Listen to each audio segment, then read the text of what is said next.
So it is my esteemed pleasure to welcome Dr. Alvarez from Stanford University, and he will be speaking about overcoming self-judgment with self-compassion during the COVID-19 pandemic.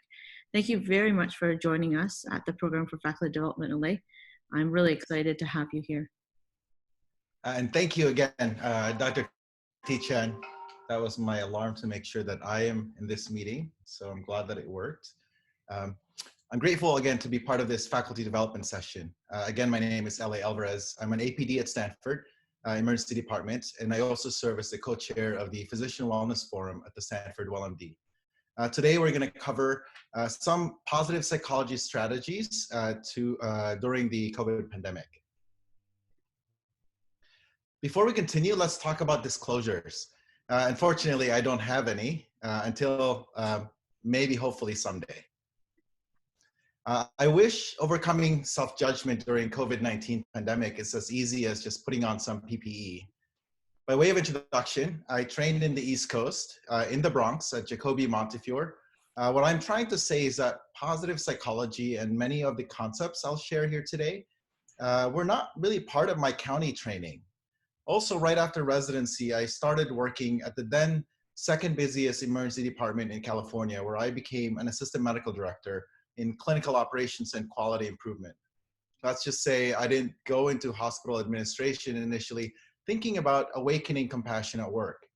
It was, however, because of my role in ED administration that I saw the importance of physician well-being, its effects on patient care, cost of care, and eventually professional fulfillment.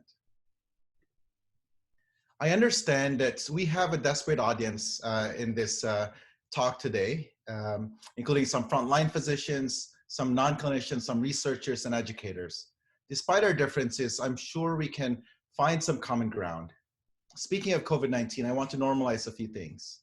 We're supposed to be calm and collected, and yet there's so many things that's happening. We're inundated daily with emails about it. We see it on the news and social media. Heck, we can't even visit our loved ones to talk about it. It's chaotic. There's a lot of uncertainty. There's a lot of distrust. And there's certainly a real concern for safety, which is one of the basic human needs. And it's really hard to keep it together when it feels like things are falling apart. And then you're actually seeing the patients in the front lines. And you know, some of them are high-risk COVID POIs. And in the middle of this encounter, I know our adrenaline surges, and yet we're supposed to be calm and collected. And we're supposed to ignore the surge of adrenaline. The reality is that our body betrays us. You've all seen this as you're about to put in an IV in that agitated trauma patient, or place an IJ or intubate your hypoxic COVID-19 patient. We call it needle epilepsy. For the clinicians in the audience, I'm sure you can relate. You're teaching an intern or medical student how to place an IV or perform a lumbar puncture, and you see their hand shaking. I remember putting my first central line and my hand started shaking. I still do it at times. In fact, if you're able to see my hands right now, you'll see it shake a bit as I'm warming up to give this talk. So what do we normally tell that person? Stop shaking, right? And what do you think happens? That's right. They shake even more. It's not helpful. You're not helpful. And in high stakes, high risk environment like intubating a POI COVID patient, you're more likely to make a mistake. This hand tremor is also seen after high stress events like being involved in a car accident. They've looked at handwritings in police reports and realized a big difference compared to people's baseline handwriting. So how can you effectively calm yourself? Let me introduce you to a practical tip I've learned after residency. It's the concept of box breathing. Here's how it works. You're supposed to take a deep breath for 4 seconds. Then you hold your breath for 4 seconds. And then you breathe out for 4 seconds. And this is the toughest part. You hold your breath after you exhale for another 4 seconds. Again, it's fairly simple. It doesn't take a lot of time and it's clearly free.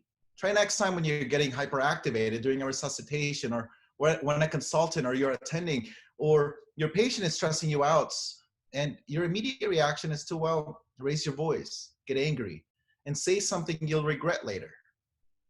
Also, to help with this, slow down the cadence of your speech. soften your voice.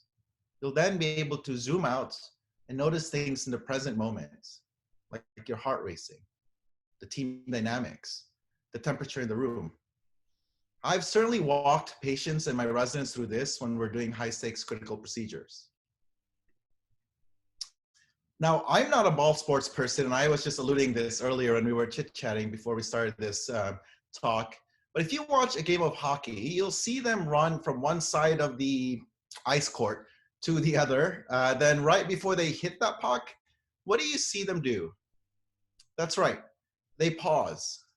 What you don't realize is they're actually taking a deep breath as well. Without doing so, their heart rate is going so fast. Think of when you're in a treadmill. The faster you go, the higher your heart rate becomes. And at a certain point, you start having tunnel vision. Or maybe that's just me. But next time you sense you're having tunnel vision, slow down your breathing. They sense a signal to then slow down your heart rate. So yeah, ball sports, or in this case, hockey, just before hitting the biscuit towards the goal, the hockey person starts to slow down their breathing, which effectively slows down their heart rate, allowing them to focus better. Sometimes you'll see them brace their shoulders and hold their breath, then swing the hockey stick, aiming for the goal. For those of you cringing about the hockey analogy, this slide concludes the little I know about hockey. The Navy SEALs use a similar technique. Some call it tactical breathing. Imagine running with all the heavy equipment they're carrying. Then as the sniper, you have to precisely shoot at a target. Let's switch gears. When I was an intern, I remember rotating in the ICU at Jacobi, and we were resuscitating this patient with AIDS. In the chaos, I stuck myself with a scalpel while placing a central line. At that moment, I remember floods of emotions and thoughts, and they were not the kind ones. My mind was all over the place. My patient just died. I'm feeling somewhat responsible. I started my day just wanting to impress my team, and now my patient is dead. Oh, and now I have to deal with this needle stick, and I barely know that patient. A flood of emotions started to arrive. Anger. I can't believe I just stuck myself with a scalpel. Frustration. I can't believe I just did that. Blaming. I can't believe they let me do this without help.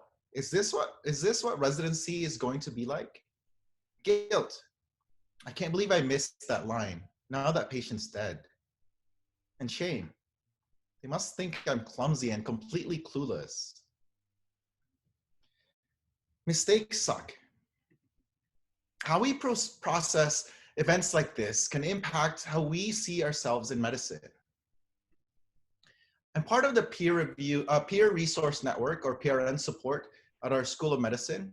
The purpose of PRN support is to provide physicians and trainees confidential, independent, and legally protected collegial support and resources. The picture on the bottom right is Dr. Harry Stein, who chairs this. And at PRN support, we acknowledge that physicians are very good at anticipating the worst. Like emergency physicians, we are great at preparing for the worst. We have a plan B and plan C and plan D for every major decisions we're making. When we make mistakes, we're also quick to blame ourselves for anything and everything because it's easy and because it's more comfortable and less drama than blaming others. We're also good at being stoic. I ought to be able to cope with this. We're selfless. We keep going until we drop. And we're seekers of excellence. In fact, we feel bad whenever we provide less than the best medical care, because we have the strong moral code and we truly believe in doing what's right for the patient. I'm confident this resonates with many of you in the audience. That said, as clinicians, we're also very good at not recognizing and not addressing our own needs. Before COVID-19, medical errors were the third leading cause of death in the United States, according to one study. Even with the best care and intentions, bad outcomes occur. I joked earlier about needle epilepsy, but needle sticks are actually a common underreported risk to medical trainees. It doesn't help that, especially in medicine, there's also this notion of faking it until we make it. As we put our game faces on, we're now also finally recognizing that everyone has some versions of the imposter syndrome, that persistent self-doubt and feeling inadequate and feelings of not being good enough. When I first graduated from residency, I went through a terrible imposter syndrome. I felt the need to prove to everyone that I'm just as good, if not better, than everyone else I'm working with. I worked at a very busy emergency department. The Bronx and me had a rough time starting in California. It's just not the culture for physicians to put in IVs or push patients in CT scanners. When I did this, nurses and techs felt like I was too aggressive. These first impressions, unfortunately, are hard to get over. Acknowledging and understanding this shame and the concept of the imposter syndrome may help your long-term career. Here we also have something called the Stanford Doc Syndrome. It seems like we've mastered faking it until you make it, that everyone looks like they're floating serenely in a pond. The reality is that we're all struggling one way or another, fluttering under the water just to keep afloat. It's as if we're constantly trying to reach for the stars and fail, and it feels like we're alone. I mentioned the statistics of medical errors earlier, whereby hospital medical errors being the third leading cause of death in the United States. That's 700 people per day, according to Steve Swenson. And most of those have second victims: the nurses, the doctors, social workers, managers, and pharmacists. When we start talking about isolating experiences in medicine, things like second trauma syndrome, medical errors, patient complaints, microaggressions, implicit bias, and the imposter syndrome come up. And the commonality among these themes is shame. Loneliness and isolation is related to shame, and shame is a direct result of lack of self-compassion. It's the feeling of not being good enough, which further propagates this negative self-talk that erodes our ability to connect. Add to this the overwhelming expectations to publish things, get grants, have great evaluations, get a promotion, get awards, not screw up clinically. The list goes on. And that's just work life. What about home life? Our time with our partner, our kids, our family?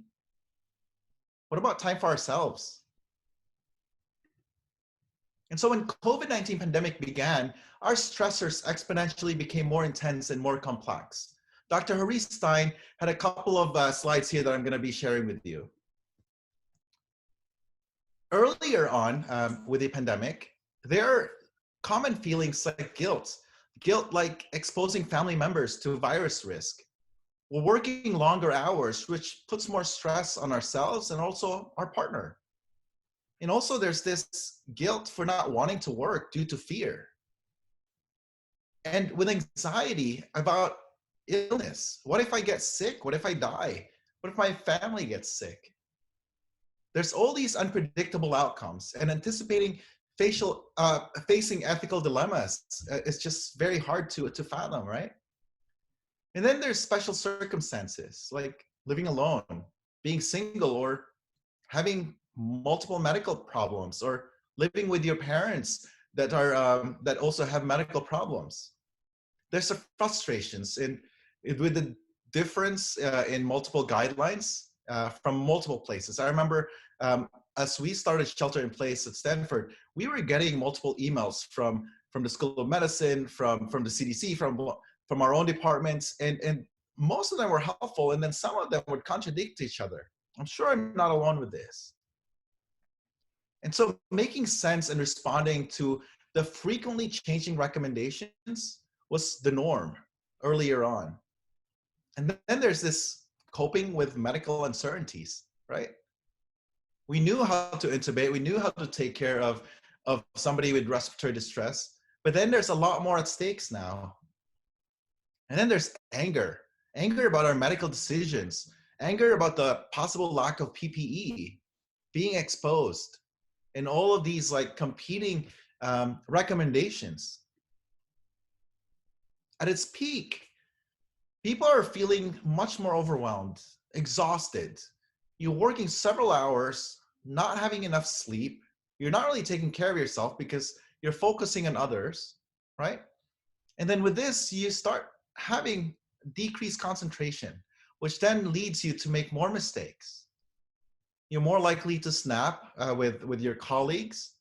So team conflicts and staffing issues arise. And then add to this, there's distancing from the family and this feeling of helplessness. Some people going through depression. It doesn't help that it's still snowing in the East Coast. And then there's this lack of empathy from patients, or sometimes it's the other way around.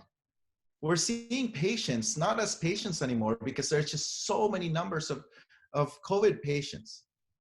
And this leads to distress, right? And there's extensive suffering that we're seeing everywhere. Again, the PPE concerns, and we can't tolerate just doing not good enough care.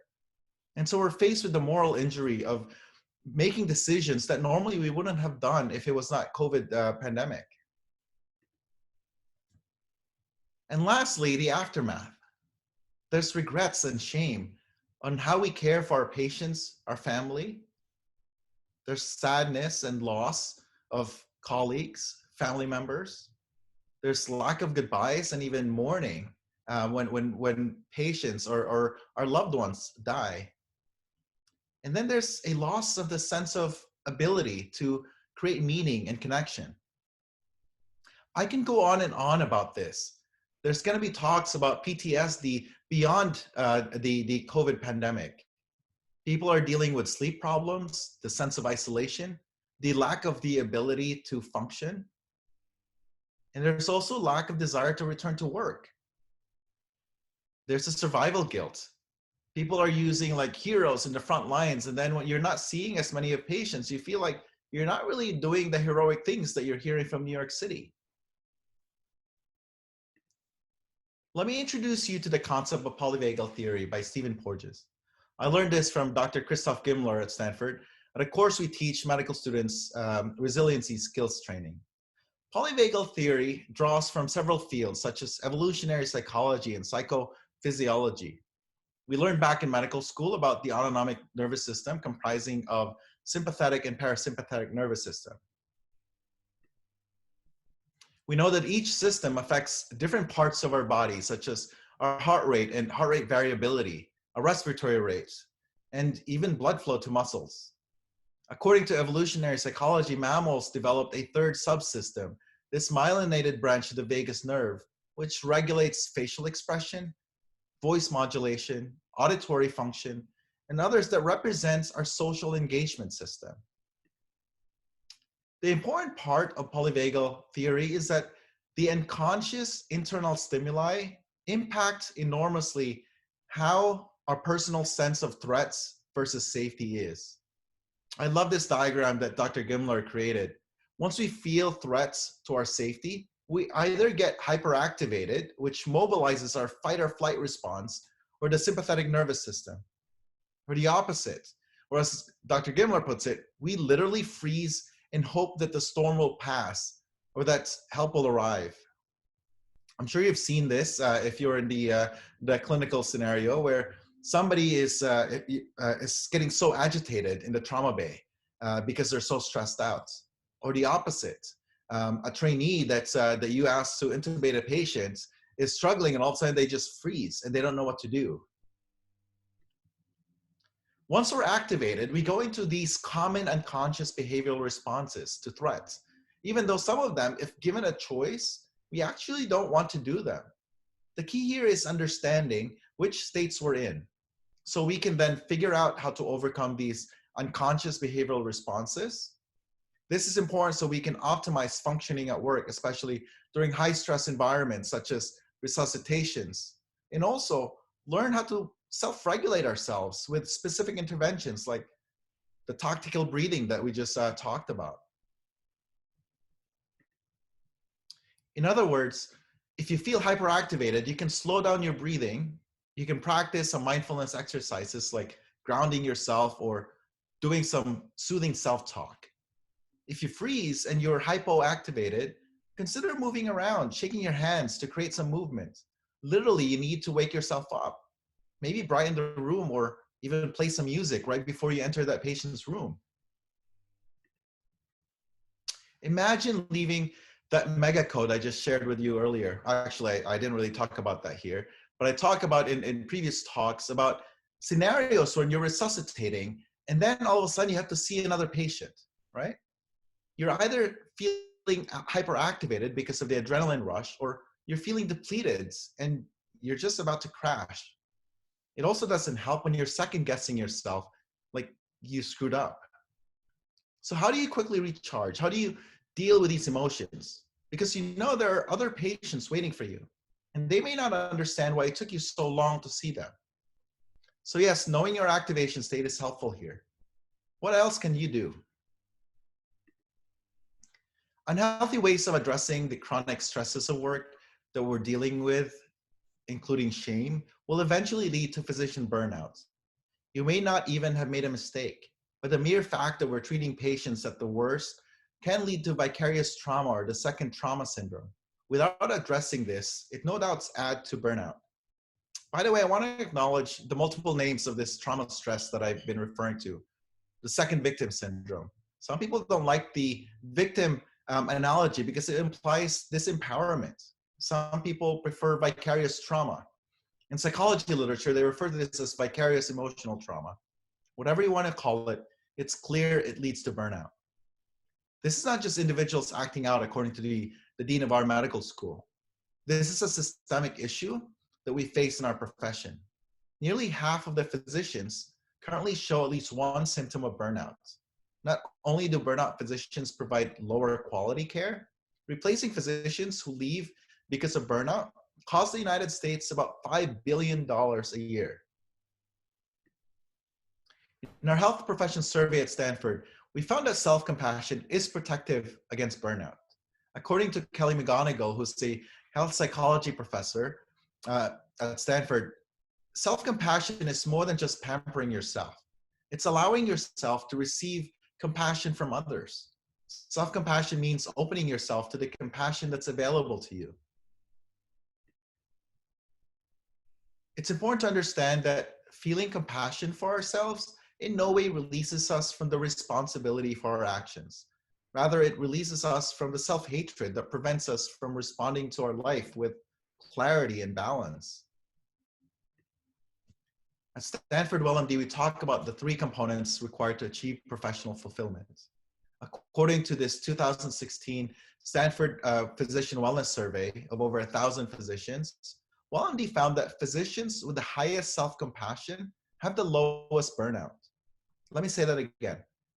Doctors who practice self-compassion are less likely to be burnt out. And the opposite is also true. Physicians who are burnt out had the lowest self-compassion. The 2019 survey, we're still waiting for the results, but so far what I'm hearing is that it supports this as well. I'm grateful to work in a place where we have centers like CCARE, or the Center for Compassion and Altruism Research and Education. It's co-founded by the Dalai Lama. CCARE found that teaching self-compassion is actually very difficult. I'm currently taking this applied compassion training, which is a 10-month intensive on learning the science behind compassion. What I've learned so far is that it's easier for us to practice self-sacrifice. After all, as physicians, self-sacrifice got us to where we are now. For many of us, getting all A's in undergrad and medical school was not easy. We're willing to compromise sleep, or even the time that we have to eat. Actually, we still do it now in the emergency department. If we're truly being honest, many of us don't get enough sleep that we need in order to feel recharged because of so many competing priorities and responsibilities. Most of us don't even get to eat a balanced, healthy meal. Yet, developing self-compassion can be done. It takes deliberate practice and boundary setting. I do want to further normalize some common frustrations when one first starts practicing self-compassion. This is what CCARE has found as well. Going through self-compassion practices initially may trigger memories we have previously compartmentalized. And these were experiences we blocked because we didn't want to deal with them. I also want to clarify and emphasize that the act of self-compassion does not solve the actual problem. What it does, however, is that it allows you to focus on what you can control, which is how events affect you. Also, self-compassion is not an act of offloading. It's also important to know that practicing self-compassion actually allows us to create boundaries for ourselves. Self-compassion sometimes means saying no to things. And it doesn't mean passively just being kind to everyone else at the expense of sacrificing ourselves. It's not a form of weakness. The point is that compassion is something everyone has access to, and we have a choice. We can either react to stresses and events just as we usually do through habits or learned reflexes, or we can be intentional and access compassion from within us. Kristin Neff has done a lot of research in self-compassion. According to her, self-compassion has three components. First is self-kindness. We have to be willing to give ourselves a break. We need to be warm and understanding towards ourselves. We have to practice not to ignore our pain. The second is the concept of common humanity, which is the understanding that suffering and feelings of inadequacy are part of the shared human experience and something that we all go through, and that you're not alone in this experience. The third is mindfulness, and this is not yoga or meditation, although those can help. A friend of mine at Compassion Training calls it micro moments of being present and having this balanced perspective to negative feelings.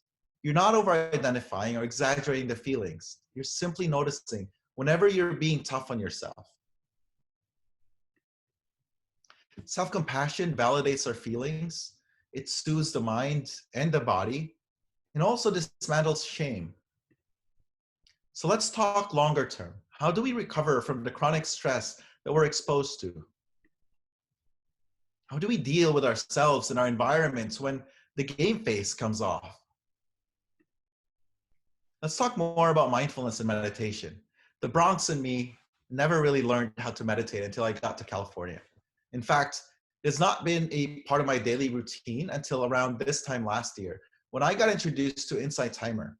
Before that, I thought the whole practice was hokey. Again, no financial disclosures here. There are many apps out there, but try one. Practice it daily for 7 days. Similar to being detectives of random acts of kindness, you'll also develop a mindfulness habit. Imagine being able to experience the calming effect of quieting your mind. Imagine that. A quiet mind without the ruminations of the shoulda, coulda, wouldas. You're able to think more clearly. So William Osler talks about imperturbability, or the calmness amid storm, clearness or of judgment in moments of grave peril, and equanimitas, or the state of psychological stability and composure in the midst of exposure to emotions or pain that usually may cause others to lose the balance of their mind. Mindfulness allows you to develop both. I participated a few years ago in Duke University's Wiser project by Brian Sexton. This is a good slide to screenshot, by the way. I was going through a tough transition, and this was before I knew anything about mindfulness, meditation, or positive psychology. I can tell you that this program helped me a lot in developing perspective and creating a habit of daily gratitude. It's called the Wiser Project. After a mega resuscitation, it's not uncommon to feel revved up or feel depleted. You know you're about to see that next patient who's not so happy because they've been waiting for you. Here's a practical tip that incorporates mindfulness and breathing exercise that I do. I pick a patient in my list who I think would love a sandwich. You don't have to overthink this. Just pick one patient. It doesn't have to be avocado toast either, just because we're in California. Just whatever is in the fridge for your patients. It could be graham crackers or 2% milk. I hear you have better sandwiches there in the East Coast. Now, I can easily task this to our nurse or tech, but this one's not really for the patient. It's for me. I'm going to walk the 2 to 3 minutes it'll take to grab that hospital turkey sandwich. During that time, I tell myself that I'm about to do something kind for someone. I'm going to give them food. And here's the kicker. This patient is going to thank me, and he'll feel good.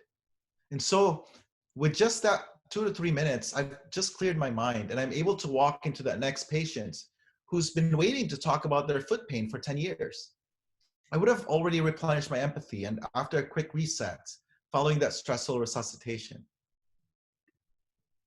Speaking of gratitude and the 3 good things, did you know that a simple practice of recounting 3 things you're grateful for each day has been shown to be better than Prozac at 6 months? That's right. And why 3? According to Barbara Fredrickson, we need 3 heartfelt positive emotions to 1 negative one. What's also helpful is that it's not 3 to 0. We actually need a tincture of negativity to help us direct our course. Talk about reframe, right? Cultivating gratitude is a skill.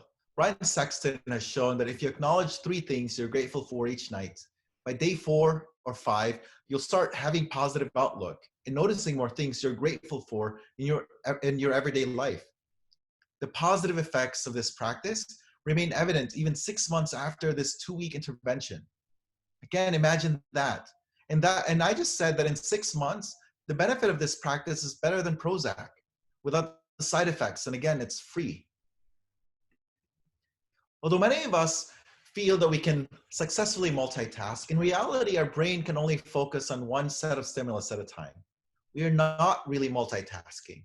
Rather, we are switching rapidly from one task to another. I joke around when I'm interrupted at work that I'm not allowed to multitask and that I'm supposed to serially unitask. Now that we know that we're not really multitasking, this is why interrupting anxiety with gratitude can be so impactful. Consider thinking or writing down things that you're grateful for whenever vague anxiety or frustration starts to set in. I certainly do after a very tough shift. I'm grateful for my job right now. I'm grateful for my health. I'm grateful for my partner for making dinner last night. When we express gratitude and thank something or someone, we're reminded that we're not alone. Brene Brown talks about foreboding joy and using a gratitude mantra to break the negative thought spiral. During the heat of the moment, consider breaking the cycle with thoughts of gratitude. You'll find that you cannot be genuinely grateful and be negative at the same time. I was just at a fireside chat with Bob Emmons, the UC Davis professor who's done a lot of research on gratitude earlier this afternoon. He's like the teacher of gratitude with over 200 peer-reviewed publications on the topic. Bob Emmons shared the concept of gratitude forecasting or prospective gratitude. That is, at times, practicing gratitude may be challenging when we're in the thick of our distress, say the effects of COVID and isolation. So think of what you'd be grateful for once this physical distancing is over. It may be having in-person dinner with your mom, hugs, lots of it. It could be the simple pleasures we've taken for granted, spa, haircut, or even traveling. And how are you going to be grateful when that actually happens? And save those thank you letters that you'll get from staff, patients, and their family. I know they don't come often. And when they do, I save them for the rainy days to remind me that I don't always screw up. I want to give credit to Dr. Chris Doty, Vice Chair of Education and Emergency Medicine at University of Kentucky. He created this wheel of resilience, which really takes on several positive psychology strategies.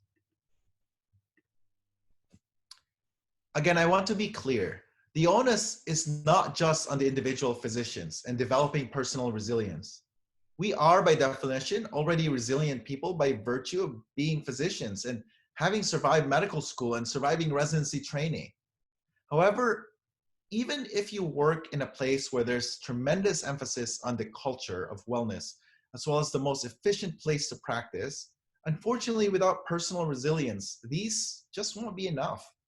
You always find something better or something that you could criticize. Developing personal resilience allows us to adjust to things as they are.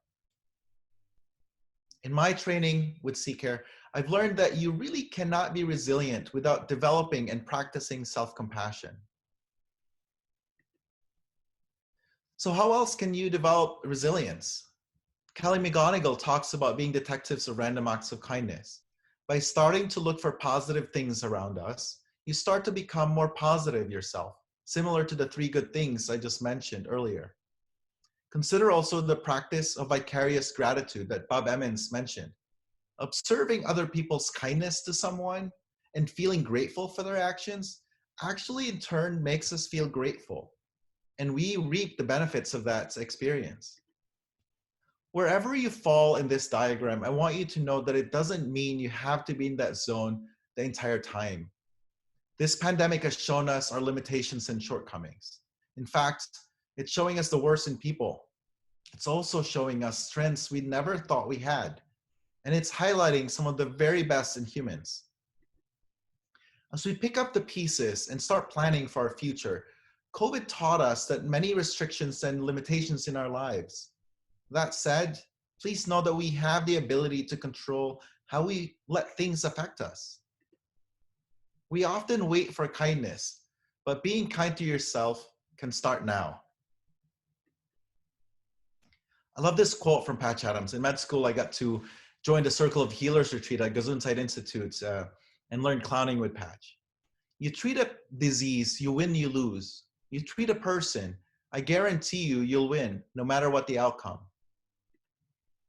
The Cord Wellness Leadership Mini Fellowship had our first virtual meeting the other week, and we had Dr. Shannon McNamara share her perspective on stress trauma. I asked her if I can share this slide, which she drew about safety 2 debriefing. We can aim to do less bad, or we can aim to do more good. Either of those lead to a better world. I hope you learned a thing or two about doing less bad and perhaps doing more good with my talk today. Let's end with a quick meditation. I want you to close your eyes. Think about something that is troubling you right now. Something you're beating yourself up about. Maybe it was a mistake at work, the fear of contracting the coronavirus, worrying about your family in the era of physical distancing. Maybe it's a habit that keeps tripping you up. Now imagine your best friend sharing these very concerns with you. What would you say to them? Do you see how much pain is in their eyes? Do you see what they're going through as they're talking about this? Do you give them a hug? Acknowledge their pain. What would you say? Now imagine you're looking at yourself in a mirror. Notice your breathing. Look into your eyes and say those very same things that you're going to tell your friends. Tell yourself that. I'm right here. I see you. I'm having a hard time right now. Everyone feels this way sometimes. May I be kind to myself in this moment. May I give myself the compassion that I need. I'm right here. I see you. I'm having a hard time right now. Everyone feels this way sometimes. May I be kind to myself in this moment. May I give myself the compassion that I need.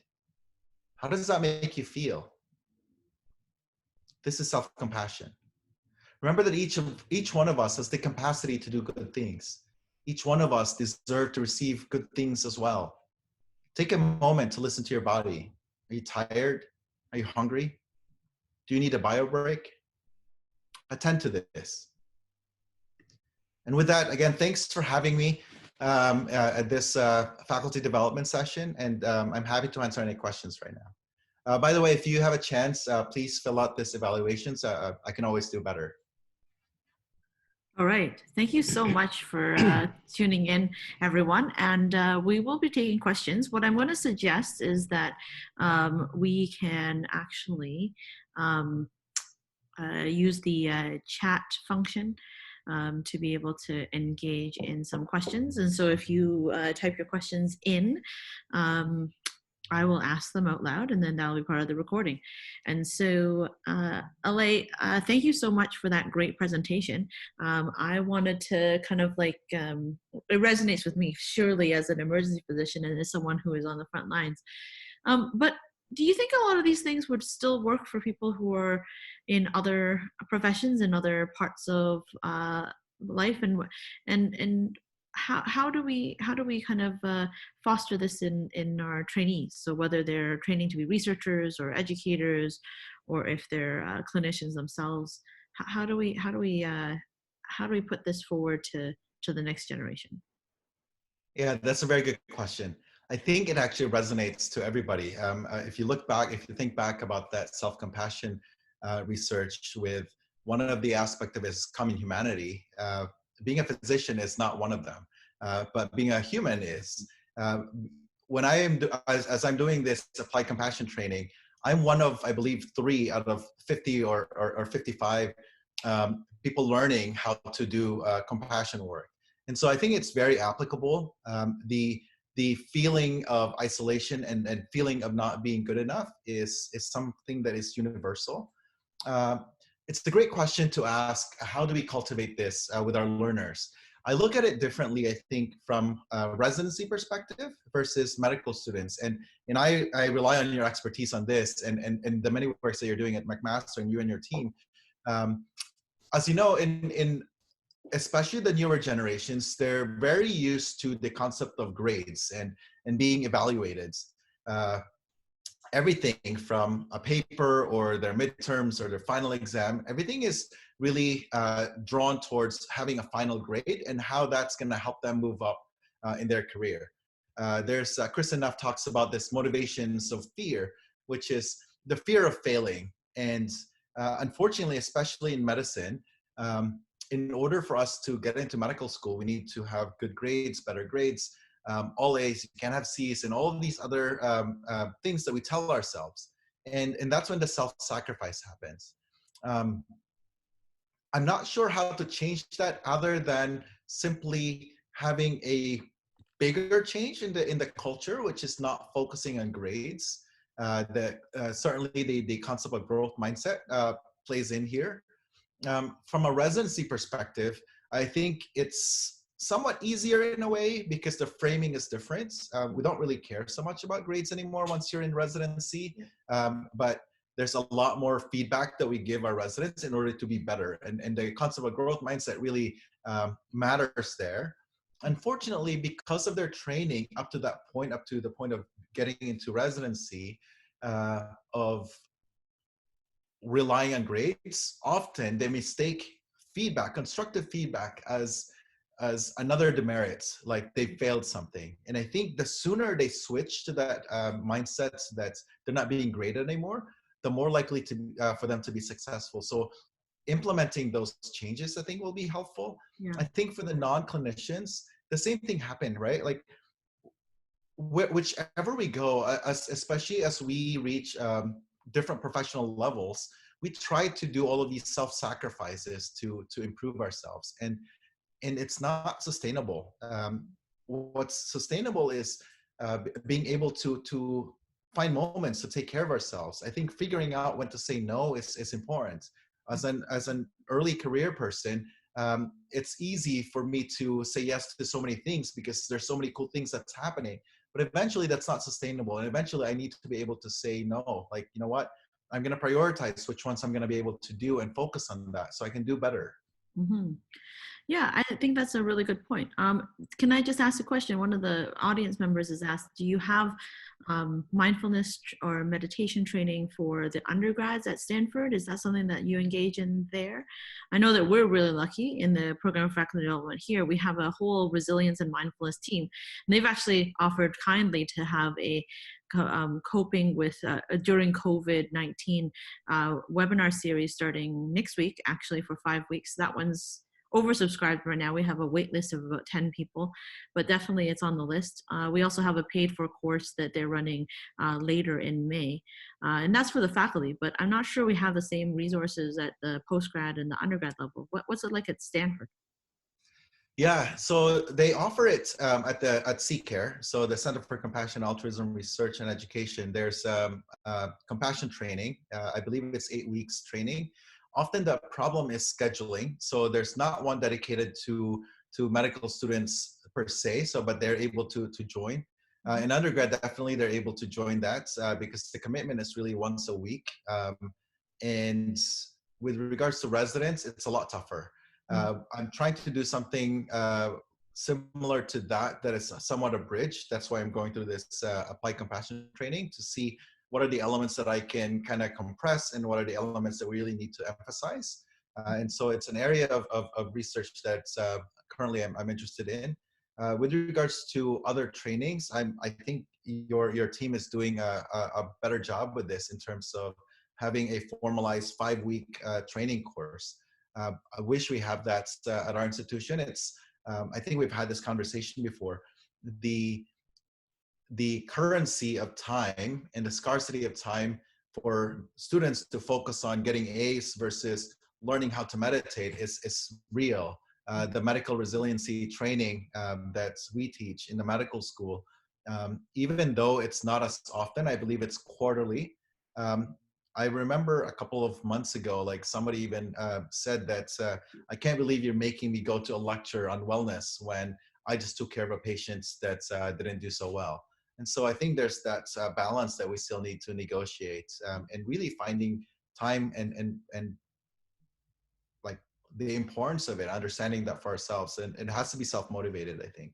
Yeah, I'm sure there's a difference between your schooling system and ours as well, because again, a lot of our PE courses actually, there's less emphasis on grades because of pass-fail. It's a lot of more small group learning, so I think that might also be a systems difference. Across all of Faculty of Health Sciences, we have such diverse learners, and I do believe that like probably some of the learners that are under the most stress might be those who are in a research track trying to get a tenure track position. People who are chasing postdoctoral fellowships, trying to publish so they can get through things. Those are all things I think that there's stressors in all the way around. So I think finding a way to inculcate people with a little bit of that self-compassion for any career that they have would be important. Yeah. Perspective taking is also important. Like, I get it. Like, we all have different career trajectories and goals for ourselves, like getting tenure track or getting a promotion. But we get micro moments of decisions, right? Like, you can say, like, if you have like 5 deadlines today, you can actually take a moment and realize, like, which ones of these really truly matter and which ones of this can I say no, and ask if I can push them a little further, right? One thing that's helped me is the concept of perspective taking. In 5 minutes, will it really matter? In 5 hours, in 5 days, in 5 weeks, in 5 months? So you just like go further out and see, and then you'll realize that in 5 years, many of the things that I'm stressing out now is not really that important. And with that perspective, it kind of helps you rebalance your focus. All right, and then there's another question from Dr. Kim who asks, how does self-compassion enhance or augment resilience? Yeah, that's a very good question. Before I got interested in the concept of self-compassion, or before I even got introduced to it, my initial interest when I switched to academics from being hospital ED administration was the concept of recruitment and how do you select people who are resilient. And one of the things that I've learned is that, so in the military, for instance, it's easier for them because they can select for resilience because of stress inoculation. We can't really do that in civilian world. And yet, one of the things that you can look into is how kind they are to themselves when they fail. And the question is, how does self-compassion enhance resilience? You actually need self-compassion in order to be resilient. This notion of being able to just bounce back and adapt to things will not happen if you don't know how to take care of yourself, to be able to say, like, okay, well, that didn't go well. I'm going to try this way, or maybe I need to spend more time studying, or maybe I need to spend more time asking more questions and how to deploy this project. But I think that resilience is the ability to bounce back and not being able to really self-reflect and being kind to yourself when things are not going the way you want them to go. It's not going to be helpful. So you really truly need that self-compassion. Okay, excellent. And next question is, David is asking just for a little bit more details about a 10-month self-compassion course that you're talking about. Yeah. What does it entail? Is it available online, or is it something that you can only do in person at Stanford? Is it something that is... it's free for everybody. Well, it's not free. You have to pay. But you're able to apply for it. And there's 3 sessions that are in person. It's over a course of a weekend. So you start on a Friday night and you end like on Sunday. And every month you have virtual meetings where you do a lot of these lectures. And also every 2 weeks, essentially, you have a meeting either with the main group, like 55 people, and also every other week I meet with my smaller groups for our capstone project. Oh, sounds very interesting. Maybe you can send me the link for it, and then that will, Of course. we can put it in the notes. Yeah, and then I guess Ken is wanting me to give a shout out to the 6-week self-compassion course that starts on May 26th. That one is available to our program through our program for faculty development. Details will be linked off of this talk also, but stay tuned for more information about that as well, which starts on May 26th. The registration is now open. It's available through the Continuous Health Sciences Education Office.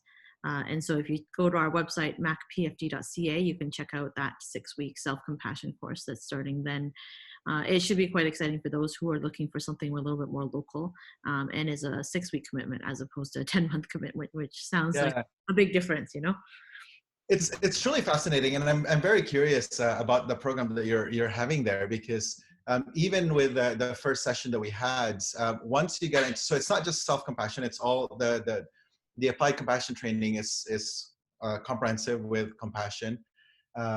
But when we get into the conversations about self-compassion, it's very hard to have that conversation. Like, I've seen people like walk out of the room just because they can't hear this. Like, it's too much to handle. And so I'm very curious how you're finding it at your shop, how to do this training.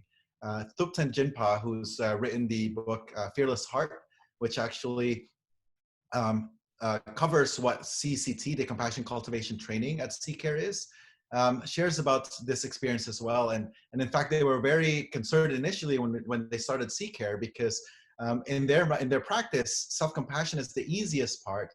Whereas in the Western world, what they're realizing is when you start with self-compassion, people eventually they quit. We've tried this at WellMD, where we had physician-only compassion cultivation training sessions, and the recidivism was pretty high. So I think it's something to just think about.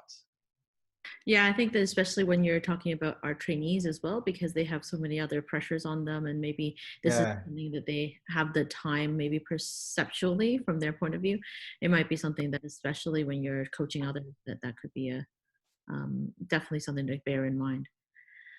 All right. So I think that probably wraps up our night tonight. Do you have any final thoughts you wanted to share with the crew? No, again, thank you so much for this. The initial conversation about dealing with stress was just stress in general. And now with the pandemic, it highlights even more how important it is for us to make sure that we take care of ourselves, we take care of our basic needs, food, shelter, sleep, and practicing self-compassion. Again, thank you for this opportunity.